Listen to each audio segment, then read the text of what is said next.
let's put ethics in the aspect of ethics, trust, and success. You know, if you have a defined code in ethics, people can trust you a little bit better. Every business has its challenges. You know, manufacturing, when you're making things, you do have waste byproduct. How do you deal with that?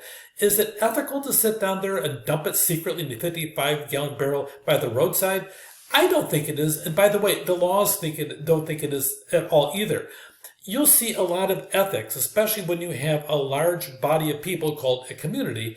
If they don't like something and they're all agreeable that these are ethics, they may pass laws taking those ethics and writing them into a code called laws that they enforce. Electric vehicles. Frankly, I think it's a fabulous idea that we all drive electric vehicles, except for the fact I'm not going to move over to the point of passing laws to require them to do that until we sit down and move further along in the development of it. We cannot even support, if everybody had 50% of us had electric vehicles, our power grid can't even handle that. So this is almost a pipe dream until we get our act together better. Wind power. I love wind power, but what about when wind power is at nighttime? What about the environmental impact anywhere from blades breaking off or destroying birds in the process as well? Solar power. I've had solar power for many years at our house. The reality of solar power, though, is not everybody can afford it and is not delivering the benefits it is, but you also have the issue of nighttime. Anyway, it's always challenging. The Paris Accord really addressed a thing called climate change. I want you to pay attention to this because we're talking about a lot of money. In 2015, 197 countries agreed that they would have a specific series of green energy policies that they would follow. The total cost by 2050 would be about $131 trillion. Did you hear the word trillion? Pay attention. This goes past green energy or moral principle or anything else. That's a lot of money. So if you're in business, pay attention. Some countries signed it, but you know what? They were disingenuous. They continue to do that.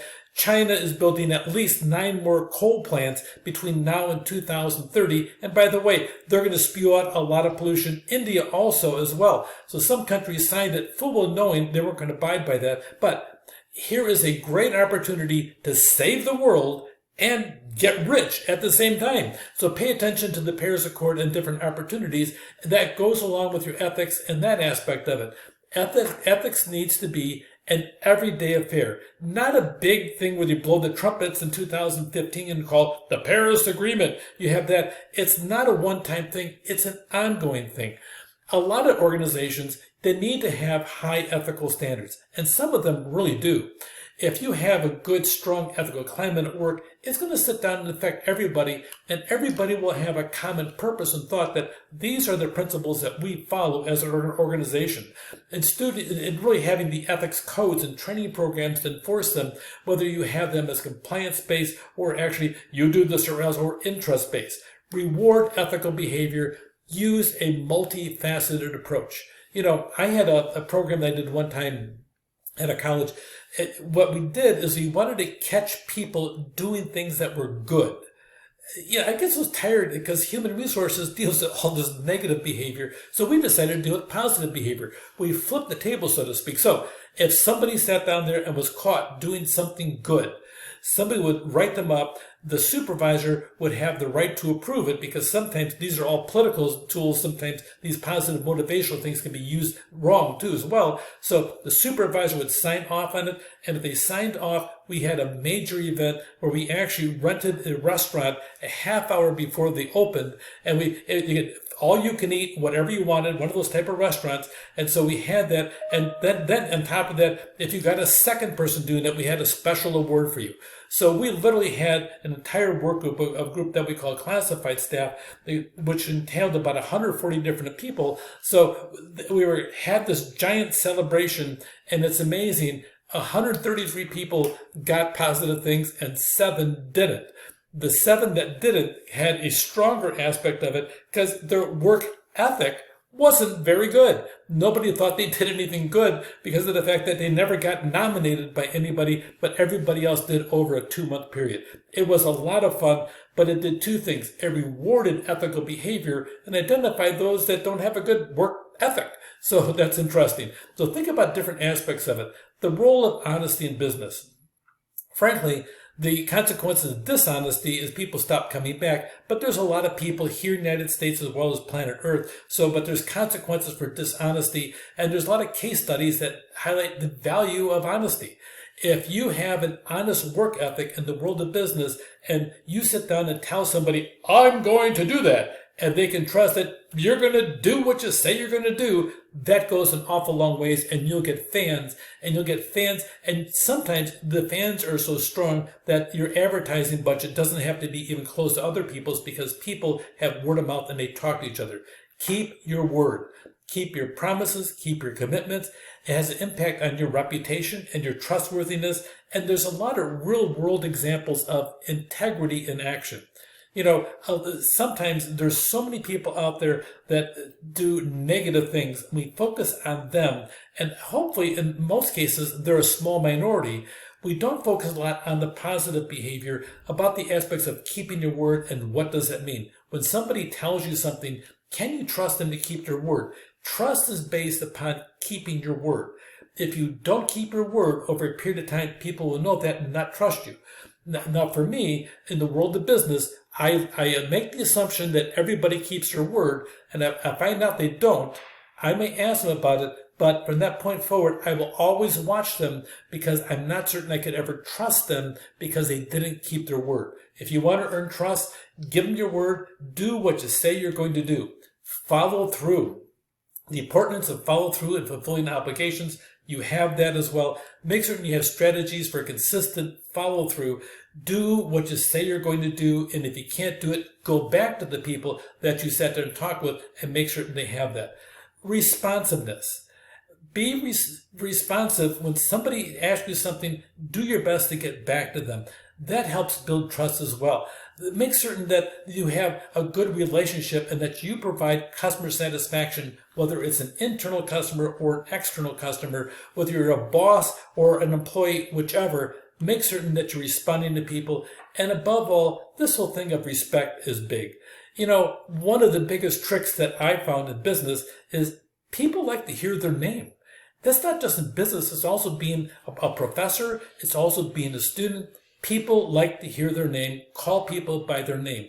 You know what? I have lots of international students, and sometimes the names, my tongue gets all tangled up trying to sit down and pronounce their name.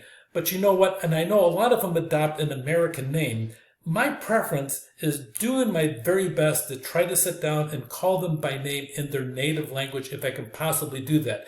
And I will sit there, look at them, am I saying this right? And it may be embarrassing for some people, but I'd rather get it right because you know what? People's name means something to them. So I will do my very best the rest of my life, as long as I live, to make certain I try to call people by names. I dealt with somebody, and she was from an Asian culture, and I said, okay, this is how we think. Am I pronouncing your name properly? He says, okay, you can call me this over here. So I called her by the name because she suggested it. My preference really is to call her by her actual name because of the fact that that means something to her. Build that culture of respect in the workplace. Keep your word. Make certain you respect people. Give them an opportunity to talk. Make certain that you listen to them. And sometimes you have to make certain that you're accountable for your actions and your decisions. And you may have to sit down and make certain that other people are as well, because if you're a manager, that's part of the role as well. This one Greek philosopher, this always stuck with me. One time I was a principal of a K-12 school, and I'm talking to a student, and they turned in this one gal, two gals did, and so there's a K-12 school, and so I went and I was going to sit down there and deal with this person because they came from a public school, it was a parochial school, and they had all kinds of issues coming in, and this sounded like the same old problem. The gal came into the office, she burst into tears, she told me her side of the story. And that was the first time, because I was going to take action that was going to have a really serious consequence with her, with the possibility of even suspension or expulsion. By the time I was done, I took action against the two girls that came in and were saying myth truths about her. This makes sense to me, and this is part of my experience in the world of business management for decades. He who judges a matter without hearing the other side, though he decide justly, can never be considered just. Pay attention to that. You need to hear the other side. I had supervisors come in my office. One guy came in, he had a 14-page memo of discipline against somebody. And I thought, oh my gosh, you have a problem. Nobody writes 14 pages. He had documentation, everything else.